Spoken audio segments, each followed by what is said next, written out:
just you get to choose.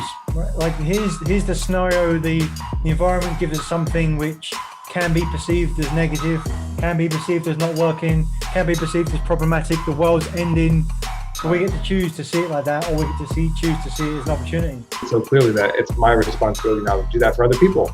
If I have information and, other people's success is my success and vice versa. Because you know what? Like, the challenges or the roadblocks are the journey themselves. There's no big things. It's all little things compounding on top of each other.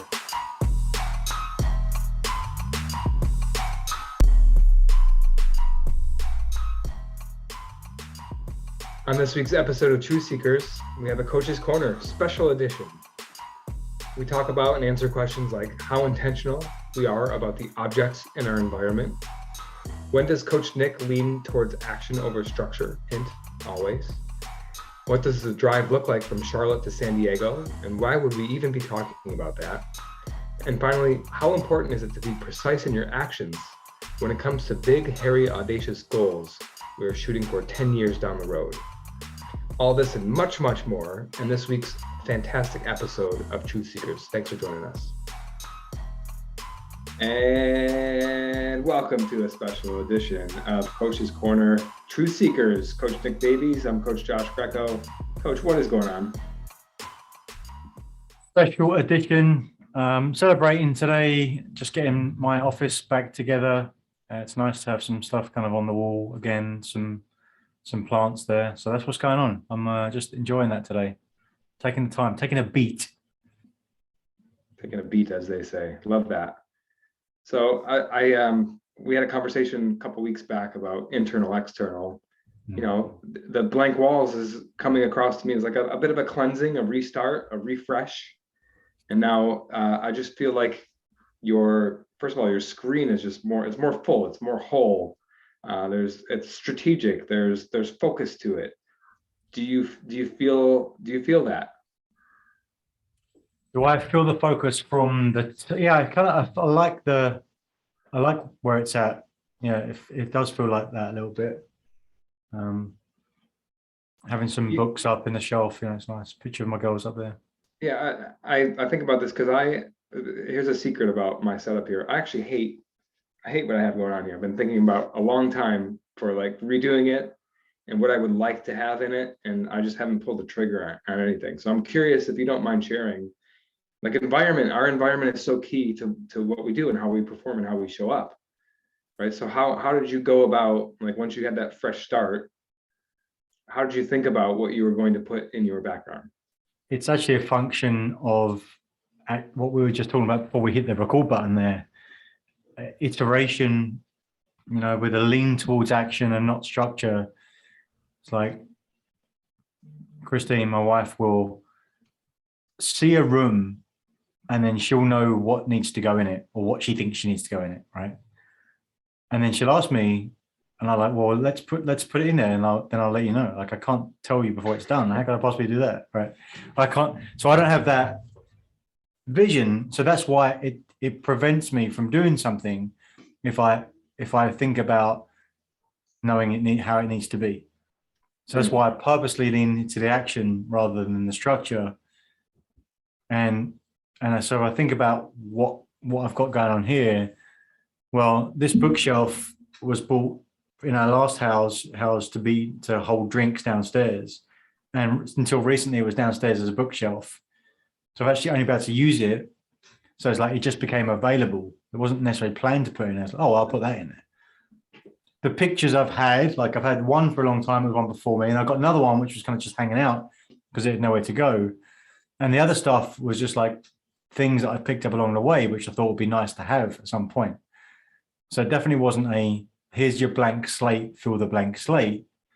It was as I'm going through this will be nice to have at some point. And now there's some point I can put it in there.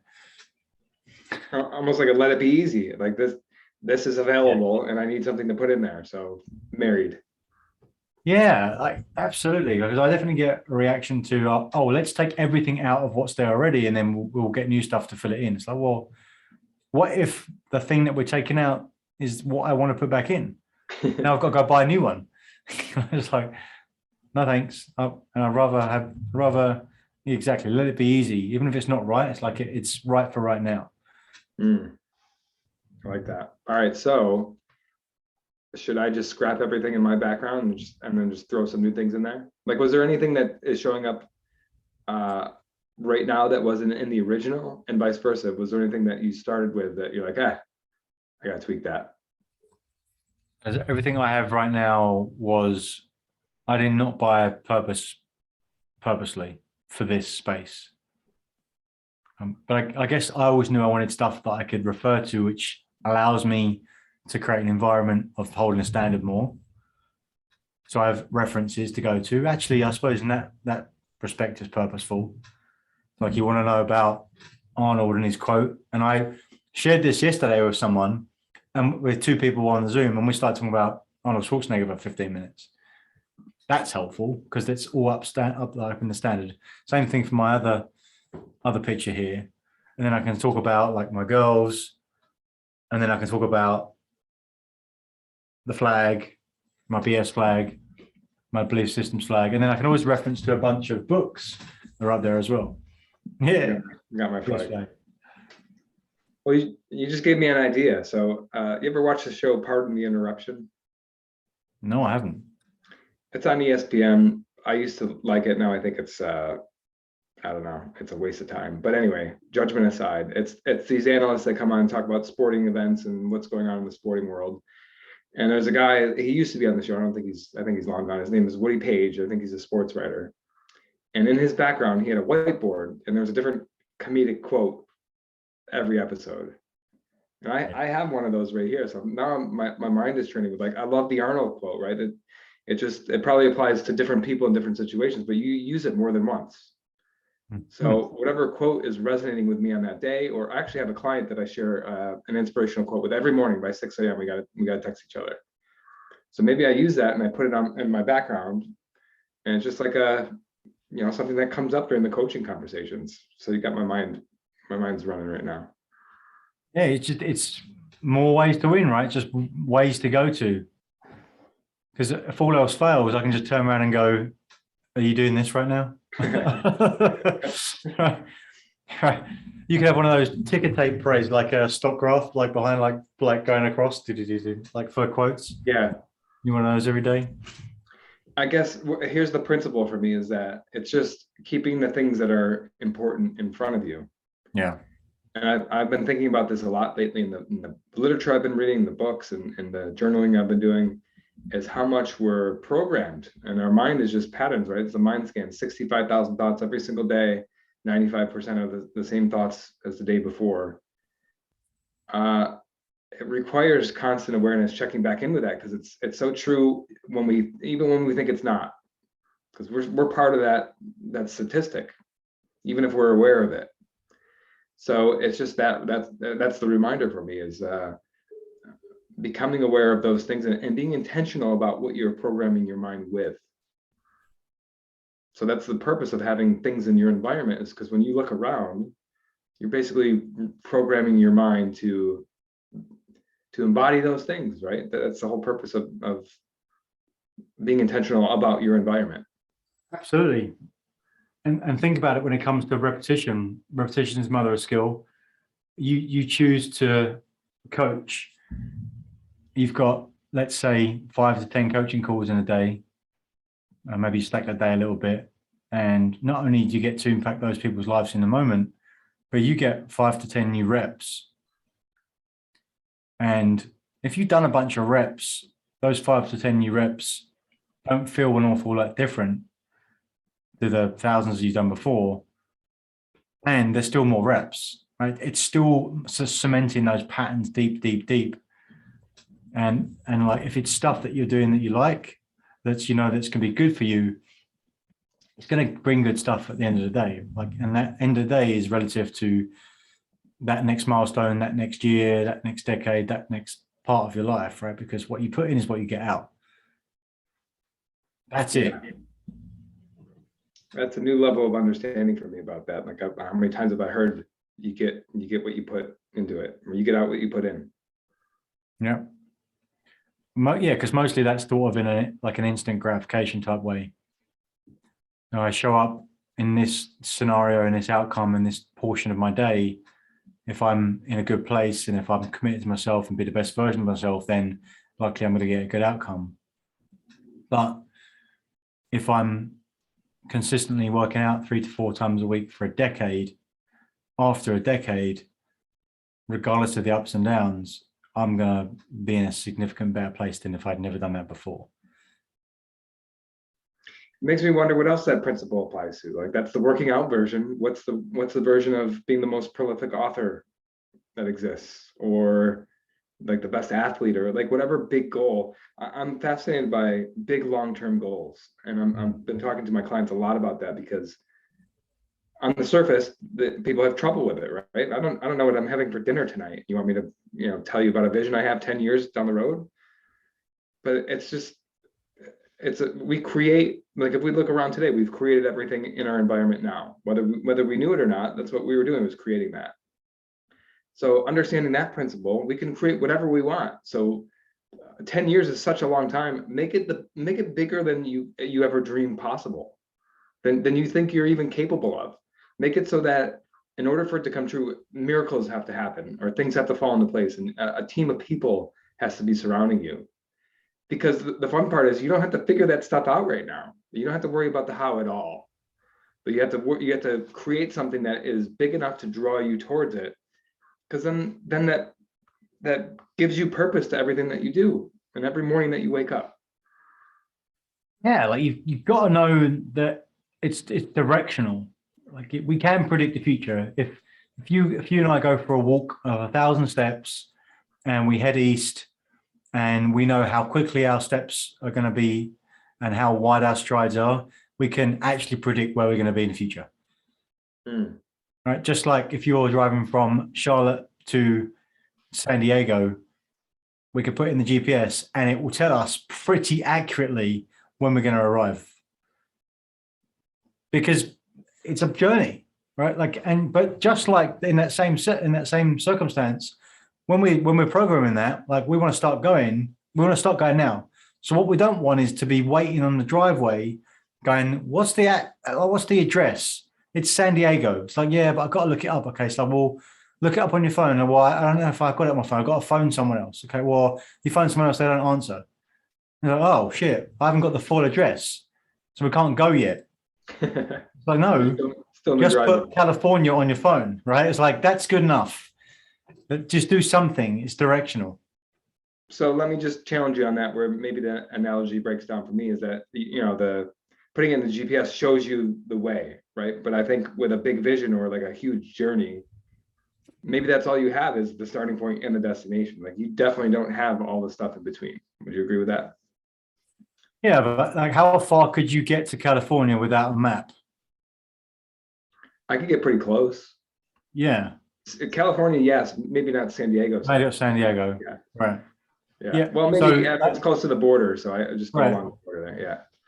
But that's the fallacy, though, right? The fallacy is that I don't know exactly where I need to go, so therefore I don't know the next step. Mm-hmm. When the reality is, you always know the next step. That's interesting to me, because the belief system is that you don't. Like, if I'm going to be the most, well, we proved it on previous episodes, the most prolific writer, right? Just write. I don't know what publisher I'm going to meet, what editors, what other writers I'm going to meet. I'm just going to write. That is the next step for me. And if I'm consistent with that, then the next step will show up. If I drive through Texas, then New Mexico, Arizona, whatever states after that is going to show. I just exposed my lack of geographical knowledge there. Well, let's expand the analogy, because it works really well, like as a thought exercise, right? So from North Carolina to California, I mean, pretty much all you've got to do is head west. You're going to be good. And so you could do, okay, that's the ultimate one leap. You could do it in one footstep. That's one that start to finish. Obviously, that's not possible. So what's the next version down of that? It could be state by state, right? And I'm not going to attempt it. You can do it. Like, what are the states? So let's say, for argument's sake, I don't think there's this many, but let's say there's 10 high-level milestones to get to. Right. And so now you've got the 10 high-level milestones that will track along the way. and you're still not moving, now you've got to look to, okay, the first milestone, the closest one you have got, and you're still not moving. So from North Carolina, you got to go to Georgia, let's say. What's preventing you from getting to Georgia? Is it still too big? It's still too big. Make it smaller. Make it smaller. Make it smaller.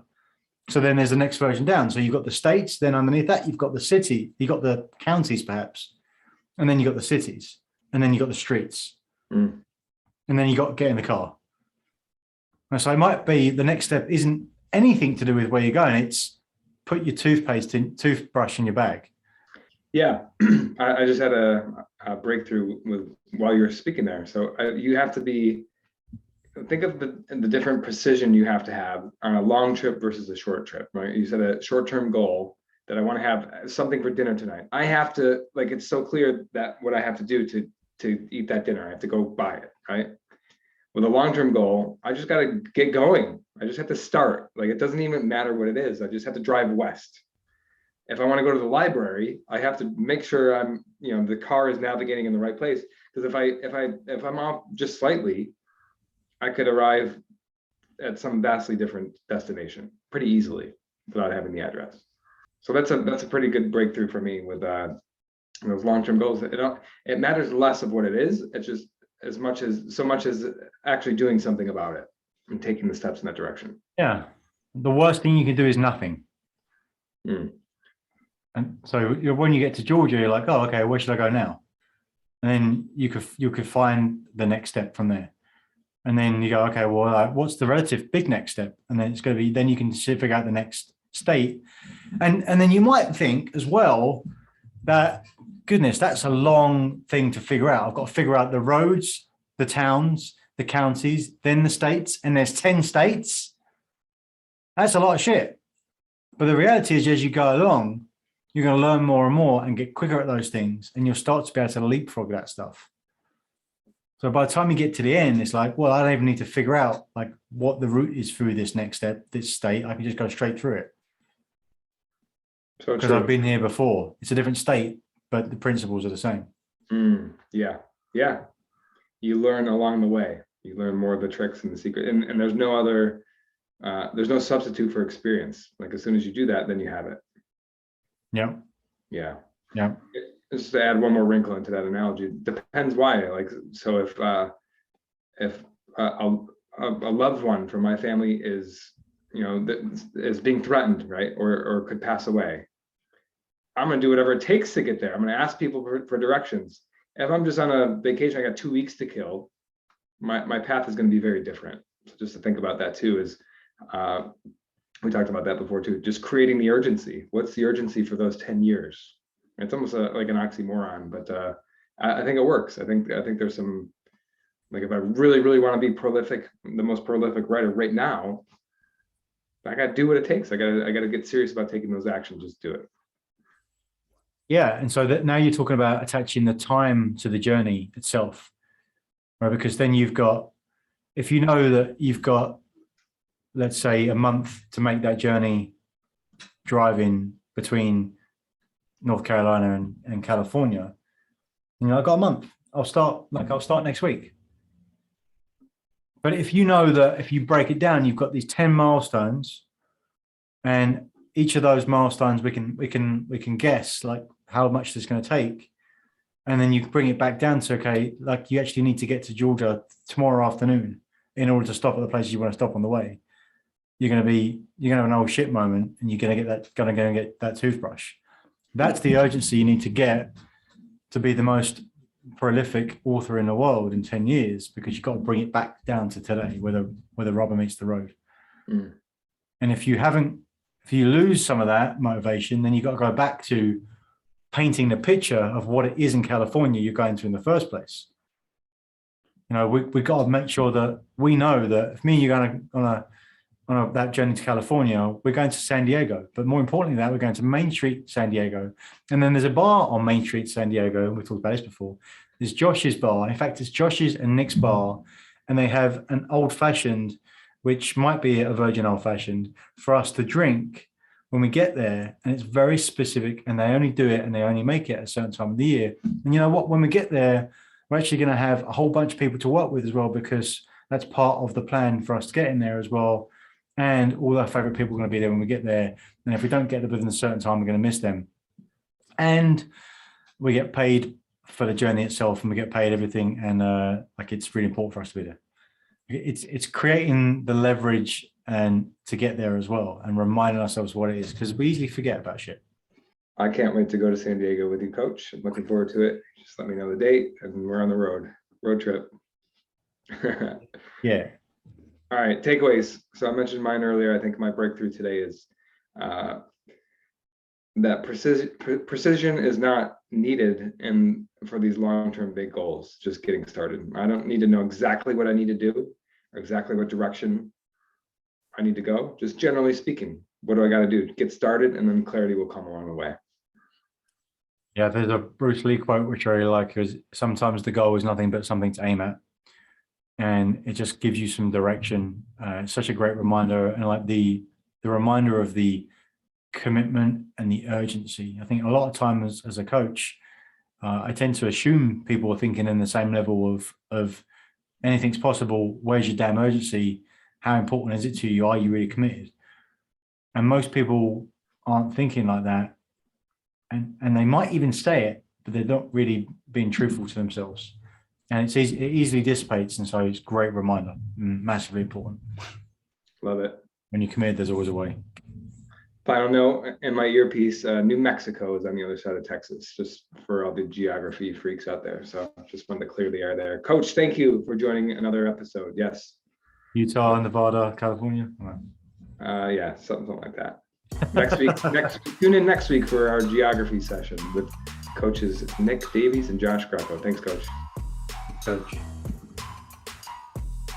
Thank you for watching another episode of Truth Seekers. We appreciate your interaction, so please comment, like, subscribe to YouTube, Apple Podcasts, or Spotify, wherever you get your podcasts. And if you want more, check out some of our links to our masterclass, The Achiever's Mindset, and come join our LinkedIn group. And what do you want to see more of? Remember, we're here to share the simple secrets of successful. So help us do that. What do you want to see? What do you want to see more of? Thanks, and see you again next time.